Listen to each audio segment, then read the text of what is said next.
மக்களை முட்டாளாக்கும் சீமான். சமீப காலமா சீமானோட இரட்டை முகம் மக்களுக்கு வெளிப்படையா தெரிஞ்சுக்கிட்டு வர நிலையில தற்போது அதற்கு ஆதாரமா இன்னும் ஒரு நிகழ்வு நடந்திருக்கு. அதை பத்தி தான் இந்த வீடியோவில் பார்க்க போறோம். 2026 சட்டமன்ற தேர்தல் கூட்டணிக்காக கிட்டத்தட்ட எல்லா கட்சிகளும் முழு வீச்சில் தங்களோட பணிகளை தொடங்கிட்டாங்க.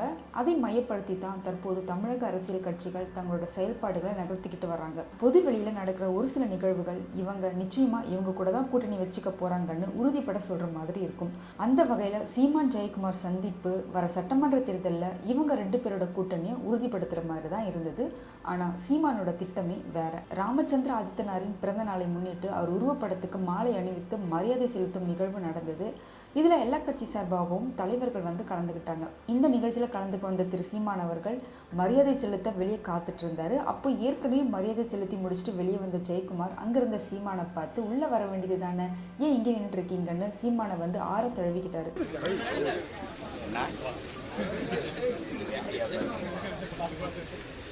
அங்க வராம சொல்லிக்கிட்டு எப்போ நான் பேச அண்ணன் காத்திருப்பாங்க, சீக்கிரம் முடியுதா, அவங்க தானே கேள்வி எழுதிருக்காங்க. நம்ம சொன்னாங்க கொஞ்சம் ரொம்ப நேரம் பேச நான் உங்களுக்கு வந்து இப்போதைக்கு பேச வேண்டியது நீங்கள் நான் தான். கேள்வி நம்மகிட்ட தான் கேட்பாங்க.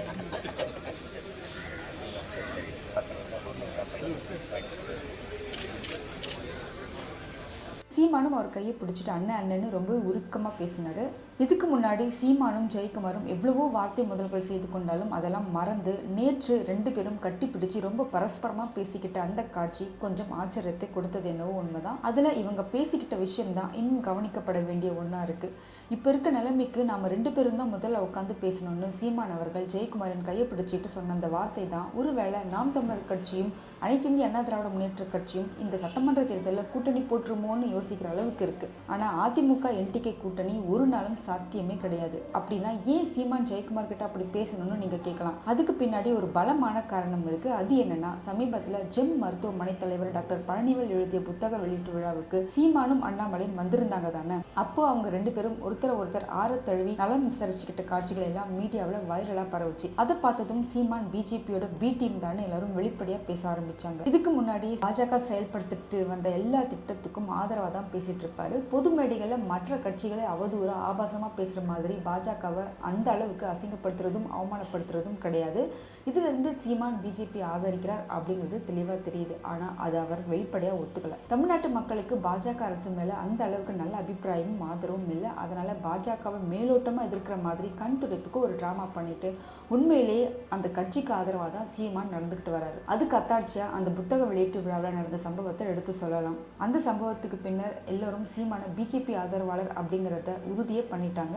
மக்களோட அந்த எண்ணத்தை மாற்ற தான் சீமான் இப்போ புது டிராமா ஒன்று போட ஆரம்பிச்சிருக்காரு. அதாவது எல்லாரையும் ஆதரிப்பேன், எல்லாரையும் எதிர்ப்பேன்னு தன்னை ஒரு நடுநிலையான ஆள் நிரூபிக்கத்தான் ஜெயக்குமாரை நல்லா விசாரிச்சு கட்டுப்பிடிச்சு அப்படியெல்லாம் பேசியிருக்காரு. அது ஒரு பொதுவான நிகழ்வு. அந்த நிகழ்ச்சியில கலந்துக்க எல்லா கட்சி தலைவரும் வருவாங்கன்னு சீமானுக்கு நல்லாவே தெரியும். இதை பயன்படுத்திக்கிட்டு தான் ஒரு பிஜேபி ஆதரவாளர்னு நம்புற மக்களை திசை திருப்பி விடலாம்னு திட்டம் தீட்டி தான் இந்த திட்டத்தை செயல்படுத்தியிருக்காரு. அதனால தான் அந்த நிகழ்ச்சிக்கு முதல்லயே வந்து காத்திருந்து அவருக்கு முன்னாடி வந்த தலைவர்களை எல்லாம் ஆற தழுவி கட்டுப்பிடிச்சு நலம் விசாரிச்சு அனுப்புறாரு. அப்படித்தான் அதிமுகவின் முன்னாள் அமைச்சரும் இபிஎஸோட மிகப்பெரிய சப்போர்ட்டருமான ஜெயக்குமார் கையை பிடிச்சி ரொம்ப அன்பா பேசினார் சீமான்.